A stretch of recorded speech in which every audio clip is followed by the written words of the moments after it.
saxaabi maxaa u dhahaa luqadda ingiliishiga saxaabi waa muhiim inaad barato ereyada diinta ku saabsan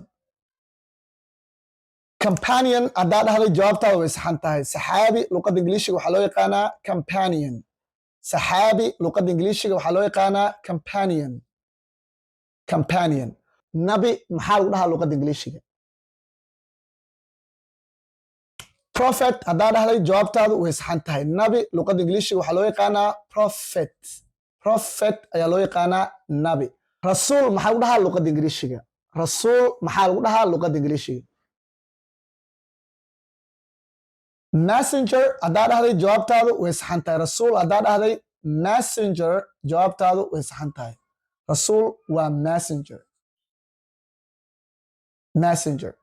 okay malaa'ik maxaa u dhahaa luqadda ingiliishiga malaa'ik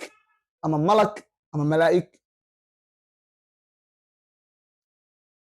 angel haddaa dhahday jawaabtaadu way saxan tahay malak ama malaa'ik luqadda ingiliishiga waxaa loo yaqaanaa angel aayad maxaa u dhahaa luqadda ingiliishiga aayad verse haddaa dhahday jawaabtaadu way saxan tahay aayad luqadda ingiliishiga waxaa loo yaqaanaa verse okay seefta ay ku dagaalamaan asxaabta seef maxaa u dhahaa luqadda ingiliishiga sword haddaa dhahday seeftu jawaabtaadu way saxan tahay dhabaqa waa sword because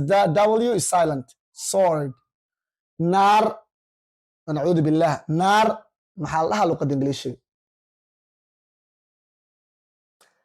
hell haddaa dhahday jawaabtaadu way saxan tahay hell ama hell fire waa dhihi kartaa janno maxaa u dhahaa luqadda ingiliishiga janno haddaa dhahday heaven jawaabtaadu way saxan tahay jannada haddaa dhahday heaven waa jawaabtaadu way saxan tahay qabri maxaa u dhahaa luqadda ingiliishiga qabri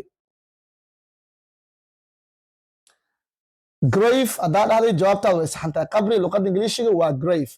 camal maxaa la luqadda ingiliishiga camalka la sameeyo sida salaada iyo camal deed haddaa dhahday jawaabtaadu way saxan tahay camal waa deed